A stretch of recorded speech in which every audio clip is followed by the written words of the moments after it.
Assalamualaikum warahmatullahi wabarakatuh. Perkenalkan, nama saya Wiwi Wulandari Hasan dengan NIM 0304202271. Saya mahasiswa Diploma 3 Keperawatan semester 3. Di sini saya akan melakukan pemeriksaan fisik dengan cara inspeksi dan palpasi untuk memenuhi tugas mata kuliah metodologi keperawatan dengan dosen pengampu Ibu Nes Yumi Dian Lestari M.Kep.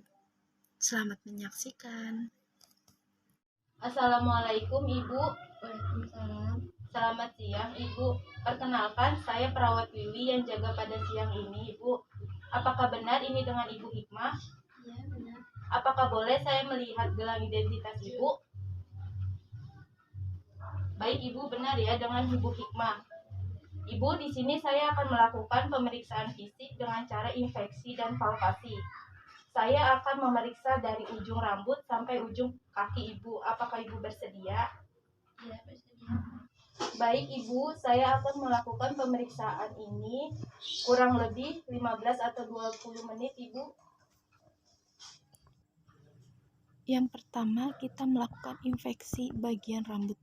Apakah bercabang dan juga apakah rambutnya berwarna atau tidak, dan rontok atau tidak. Dan juga kita lihat pada bagian kulitnya apakah ada ketombe atau tidak. Dan kita lihat di bagian rambutnya kasar atau lembut. Yang kedua, di bagian mata. Apa kelihatan Untuk Ibu? memeriksa menggunakan lapang pandang. Apa kelihatan Ibu? Kelihatan. Ikutin ya Bu.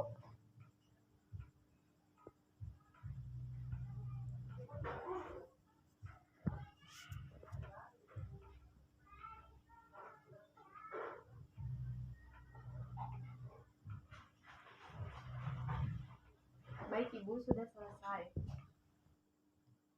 Lapang pandang itu adalah untuk mengetahui apakah penglihatannya itu normal atau tidak, dan sesuai jarak 30 cm atau tidak. Dan juga kita lihat di bagian mata, apakah warna matanya putih, kuning, atau merah. Jika terlihat skleranya putih, itu normal. Dan juga kita lihat ujung pipanya. Jika ujung pipanya bagus, itu menandakan oksigen, hemoglobinnya itu bagus. Yang ketiga, untuk bagian hidung dan kuping. Kita lihat di bagian lubang hidung kiri dan kanan, apakah ada luka atau tidak. Pada bagian telinga kiri dan kanan itu simetri atau tidak. Dan juga kita lihat di bagian telinga ada kotoran atau tidak. Untuk bibirnya tidak ada Yang sariawan ya keempat, Bu. pada bagian bibir dan mulut. Untuk memeriksa bibir, kita lihat bibirnya kering atau lembab. Jika bibirnya kering, itu dinyatakan kekurangan cairan. Jika bibirnya lembab, itu tidak kekurangan cairan. Untuk bagian mulut, kita hitung gigi atas bawah lengkap atau tidak. Dan kita lihat apakah di bagian gigi apakah ada yang bolong atau tidak. Dan juga kita lihat ada stomatitis atau tidak. Stomatitis adalah sariawan dan juga kita lihat tonsil atau ada kemerahan atau tidak. Patutum atau langit-langit jika ada kemerahan ditandakan adanya infeksi bagian mulut. Kelima, pada bagian leher. Apakah ada kelenjar trioid atau tidak? Keenam, pada abdomen. Kita lihat apakah ada bekas luka atau tidak seperti jahitan atau operasi, dan juga apakah ada benjolan atau tidak, ada gumpalan atau tidak. Dan kita cek di bagian jasrium ada nyeri atau tidak. Jika ada nyeri, adanya peningkatan asam lambung. Ketujuh, ekstremitas. Kita memeriksa pada bagian kuku. Bentuknya kelading finger.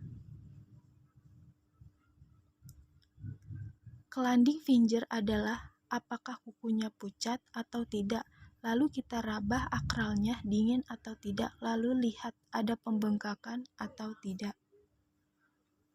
Lalu lanjut ke bagian telapak tangan. Kita lihat pada bagian telapak tangan, pucat atau tidak. Jika pucat itu ditandakan HB-nya kurang. Kesembilan, bagian ekstremitas bawah. Kita memeriksa pada bagian kaki kiri dan kanan apakah ada luka atau tidak. Dan kita lihat juga posisi kakinya apakah simetris atau tidak. Dan kita lihat juga apakah ada udem atau tidak.